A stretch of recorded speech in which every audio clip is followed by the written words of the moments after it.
বলছি রথের যে বিষয়টা সামনে আসছে, এবারে দীঘায় করা হচ্ছে, কিন্তু খুব সিগনিফিকেন্ট। গতকালকে মমতা বন্দ্যোপাধ্যায় আপনার বাড়ির থেকে ঢিলছড়া বেরোতে কাতি বাস স্ট্যান্ডের সামনে নামলেন, নেমে সেখানে লোকজনকে দেখালেন, তিনি সেখানে উপস্থিত। দীঘাতে নির্দিষ্টভাবে একটা মন্দির তৈরি করা, এটা কোথাও গিয়ে টার্গেট কেবলমাত্র মেদিনীপুর এবং আপনি হয়ে যাচ্ছেন, আপনি কেন্দ্রিক কি রাজনীতি হয়ে যাচ্ছে, মমতা বন্দ্যোপাধ্যায় ভার্সেস আপনি? না না, দীঘাতে মন্দিরটা ওনার একটা অবক্ত যন্ত্রণা আছে। উনি হিন্দু ছাড়া তো পুরীর জগন্নাথ দেব মন্দিরে কেউ প্রবেশ করতে পারে না। উনি যখন পুরীর মন্দিরে যান, ওখানকার সেবায়িতরা ওনাকে বলেছিল যে আপনার হিন্দুত্ব নিয়ে কোশ্চেন আছে, ঢুকতে দেব না। সেই অবক্ত যন্ত্রণা থেকে তিনি মন্দির করার সিদ্ধান্ত নেন। দেখবেন ওরা একটা এই ভাস্কর্য, এটা তো মন্দির নয়, ভাস্কর্য, ওই প্ল্যানটা যখন দেখাচ্ছে, আমিও পাশে ছিলাম সেই সময়। তো আমার বক্তব্যটা তো ওরা আনবে না। আমি তখন দুটো জিনিসে আপত্তি করেছিলাম ওনার কাছে। উনি চেয়েছিলেন দীঘাতে একটা ছোট্ট জগন্নাথ দেবের পুরনো মন্দির আছে ঘাটের কাছে, একবারে আপনার বিচের লাগোয়া, খুব ছোট। উনি চেয়েছিলেন ওখানে করতে। তখন আমি বলেছিলাম এটা সিআর জেটের মধ্যে পড়বে, 500 মিটারের মধ্যে, এটা পারমিসেবল হবে না। যাই হোক, তখন উনি তো বলেননি কিছু, পরে হয়তো ওনার সিদ্ধান্ত নিয়েছেন। ওইখানে জায়গা চুজ করেছিলেন ঠিক নদীর মানে সমুদ্রের গায়ে একদম, যেটা 500 মিটারের, মানে এখন তো করেছে রাস্তার ওপারে, প্রাইভেট ল্যান্ড অ্যাকুইজিশন করা ল্যান্ডে। আর দ্বিতীয় বলেছিলাম, মন্দির কখনো সরকারি টাকায় হয় না, নো রিলিজিয়াস প্লেস। কারণ আমি এমপি ছিলাম, এমএলএ ছিলাম, এখনো এমএলএ আছি। সেখানে আমাদের যে ল্যাড আছে, এমপি ল্যাড ছিল যখন, বা বিইউপি বিধায়ক ল্যাড, পরিষ্কার লেখা আছে যে ধর্মীয় জায়গায় আর ব্যক্তিগত জায়গায় এই অর্থ ব্যবহার করা যায় না। এটা খুব ক্লিয়ার, এটা ভারত সরকারের গাইডলাইন, বলুন সব সরকারের তাই আছে। তা আমি প্রস্তাব তখন দিয়েছিলাম, যদি কোনো মন্দির করতে হয়, হিন্দুরা তাদের নিধি সংগ্রহ করে কোনো হিন্দু প্রতিষ্ঠানকে সামনে রেখে ট্রাস্ট বানিয়ে করা যেতে পারে। এখন উনি ওখানে যেটা করেছেন সেটা হচ্ছে কালচারাল সেন্টার, হিটকোর টাকা দিয়ে হয়েছে।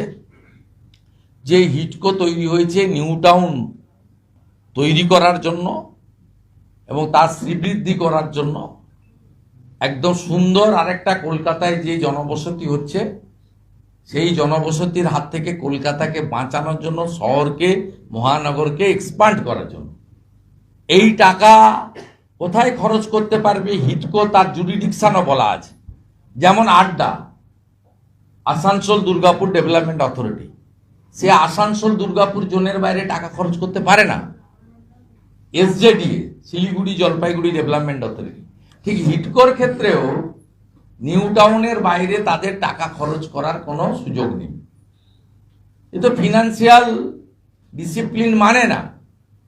একজন চালালে যা হয়, প্রতি মুহূর্তে কোর্টে গিয়ে হোঁচট খাচ্ছেন এই জন্য। ক্যাগ রিপোর্ট প্রকাশ করেন না, অ্যাসেম্বলিতে টেবিল হয় না, যেদিন ধরা পড়বে বিপদে পড়বে। চিরদিন কাহারও সমান নাই যায়। উনি যদি ভাবেন, সিপিএমও ভাবতো 34 বছর আমরা আছি, আমাদের নাতিরাও এমএলএ মন্ত্রী হবে, উনিও ভাবছেন আমার ভাইপো হবে, ভাইজি হবে, সব হবে। সেটা হবে না।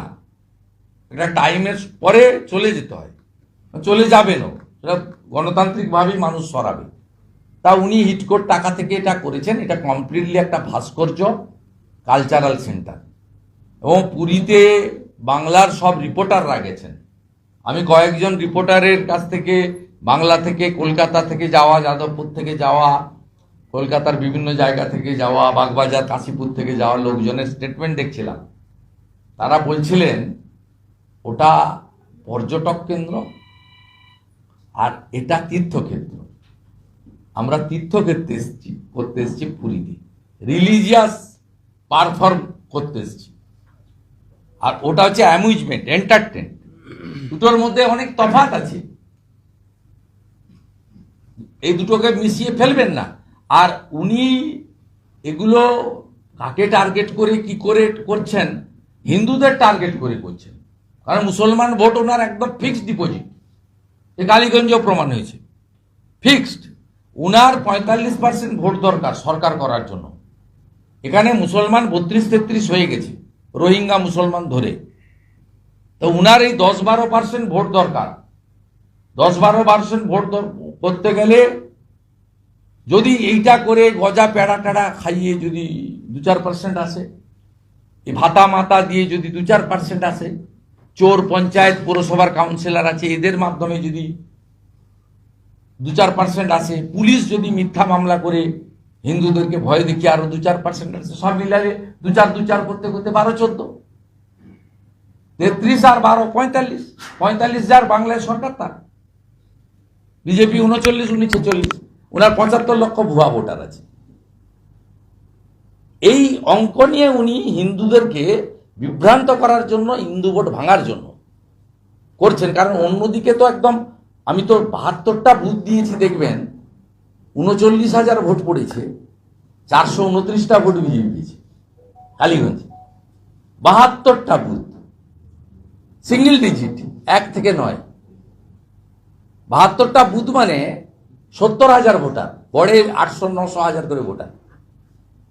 70,000 ভোটারের মধ্যে পোল হয়েছে 39,000, তার মধ্যে বিজেপি মানে 39,000 তৃণমূল পেয়েছে, বিজেপি পেয়েছে 429টা ভোট। ঠিক আছে, তার মানে ওনার তো একটা বড় রিজার্ভ ফোর্স রয়েছে, যে বকটুইতে মুসলমান মহিলা পুড়ালেও বকটুই ভোট দেবে তৃণমূলকে। 22 সালে পুড়িয়ে দিয়েছিল, 24-এর ভোটে বকটুই থেকে শতাব্দী রায় লিড পেয়েছে। তামান্নাকে খুন করলেও তামান্নার বুথ থেকে আবার যখন ভোট হবে, কারণ মুসলিমরা ধর্মীয় কারণে ভোট দেয়, হিন্দুরা অনেকেই এখন অনেকটা হয়েছে, তাদের মধ্যে এটা নেই। সেই জন্য আজকে বাংলাদেশে ঢাকার মতো শহরে, যে ঢাকা শহর একটা সময় হিন্দু রাজার হাতে ছিল, জমিদারদের হাতে ছিল, সেই ঢাকা শহরে দুর্গা মূর্তির উপরে বুলডোজার চলে গেল। হ্যাঁ, রেলের জায়গা উচ্ছেদ হতে পারে, কিন্তু মাতৃমূর্তিটাকে সুন্দর করে গুছিয়ে ওখানে হিন্দু যারা প্রশাসনের আছে তারা তো রমনা কালীবাড়িতে গিয়ে হিন্দুদের কাছে পৌঁছে দিতে পারতো, যে আপনাদের মাতৃমূর্তিটাকে আমরা নিষ্ঠার সঙ্গে পৌঁছে দিয়ে গেলাম। কিন্তু সেটার উপর দিয়েও মোল্লা ইউনুস, মমতা ব্যানার্জি তার কমিশনারের সঙ্গে কদিন আগে মিটিং করেছে, হয়তো এটাই হয়েছে। ওখানে আমি এখানে চালাচ্ছি, তুমি ওখানে চালাও। আমি এখানে বেলডাঙ্গাতে মন্দির ভাঙছি, আমি ধুলিয়ান শামশেরগঞ্জে সব মন্দির ফাঁকা করে দিয়েছি, 13টা মন্দির গুঁড়িয়ে দিয়েছি, তুমিও চালাও, পুরো দমে চালাও, দুদিকে দুজন চালিয়ে যাই একসঙ্গে। দুই এর সঙ্গে কথা হয়েছে, ওরে এগুলো করছে, তাই এগুলো করছে। আর গাঁথিতে উনি বিধানসভাতে ওগুলো করেন, humping dumping Laya, limitless opposition leader. তো আপনারা শোনেন, দেখেন। আর ওখানে উনি যতবার যাবেন তত ভোট আমার বাড়বে। উনি 21-এই একই কাণ্ড করেছিলেন, আমি কাঁথির 2টো সিট জিতিয়ে নিয়েছিলাম। লোকসভাতে 1 বছর আগে একইভাবে অধিকারী মুক্ত করতে চেয়েছিলেন, পিসি মুক্ত হয়েছে। উনি 6 কিলোমিটার মিছিল করেছেন। কাঁথিতে জুনপুর মোড় বলে একটা মোড় আছে, যেখানে সিপিআইএম এর অফিস আছে, সেই সামনে থেকে এসে তিনি হেলিকপ্টারে উঠেছেন কন্টাই স্পোর্টস অ্যাসোসিয়েশনের মাঠ থেকে। 6 কিলোমিটার লম্বা হেঁটেছেন তিনি। সেই কার্যত আমার বাড়ির 200-400 মিটারের এদিক ওদিক। ভাইপো তো প্রথম 2021-এ গিয়ে যে পকেটে হাত ঢুকিয়ে ডাক, তোর বাপকে ডাক এসছি, 5 কিলোমিটারের মধ্যে এসছি, তো ভাইপো বলেছি। ভাইপো 3রা ডিসেম্বর 2023 আমার বাড়ি থেকে 300 মিটার পিছনে, যেদিনকে আমি ডায়মন্ড হারবার মিটিং করতে গেলাম, ফটুগঞ্জে লোকজনকে মারলো, সেদিন তো ওখানে গিয়ে মিটিং করেই এসব কথা বলে এসেছি। 1 মাসের মধ্যে জেলে ঢুকাবো। পিসি যত যাবে আমার ভোট তত বাড়বে। আমি সন অফ দ্য সয়েল, গাঁয়ের ছেলে। আমি চাই উনি যেন মাঝে মাঝেই এরকম করে করেন। 2022 আপনি মাঝে মাঝেই এরকম উনি করেন, তার ফলে আমার 15টাই লিড আছে 16টার মধ্যে ইস্ট মিদনাপুরে, যাতে আমি 16টাই করতে পারি, তার জন্য আমি ওনার সহযোগিতা প্রার্থনা করছি।